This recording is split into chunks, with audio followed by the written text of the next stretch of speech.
सर्वरामात्तसिद्धये पुत्रमायुर्धनं सूर्योदनं वधुः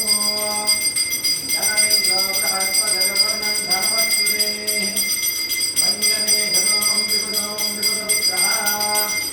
स्वाहं गणस्य विधमत्यं गणाविरोपिणी मत्क्रोधोतमात्सर्यं तनो राजभावती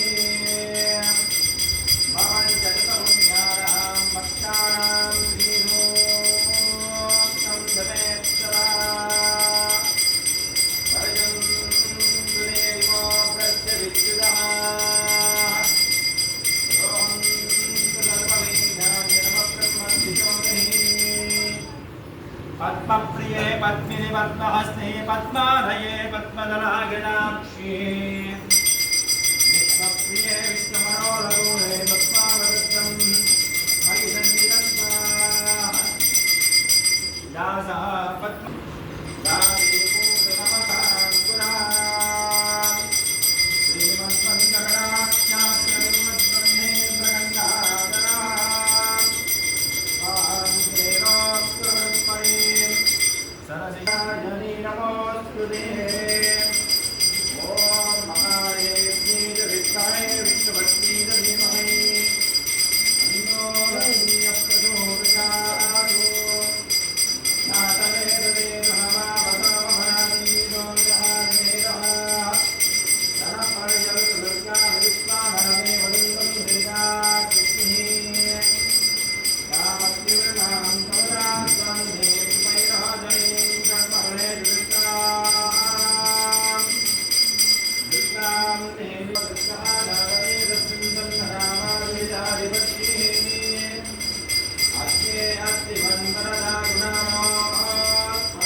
गंगा भवानी गायत्री काली लक्ष्मी सरस्वती राजराजेश्वरी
नामानि कृत्वा विवदं जनास्ते नादापरस्तहात्यमुदाजहाना चक्रं प्रविद्वा प्रतिदर्शनस्मः अमेवं विद्वा नमृत एवमवदि नाम्यपन्दा विच्यते गणायाम प्रजापतिस्तरधिगत्वयंसः अनाथमानः बहुधा विजागते अस्य वीरः प्रजातिजोनिम् मरीचीनां परमिच्छन्ति मेधसः यो देवेभ्यो अधिपति यो देवानां पुरोहितः ओर्गो यो देवेभ्यो जातः नमो विशालचक्रं भजे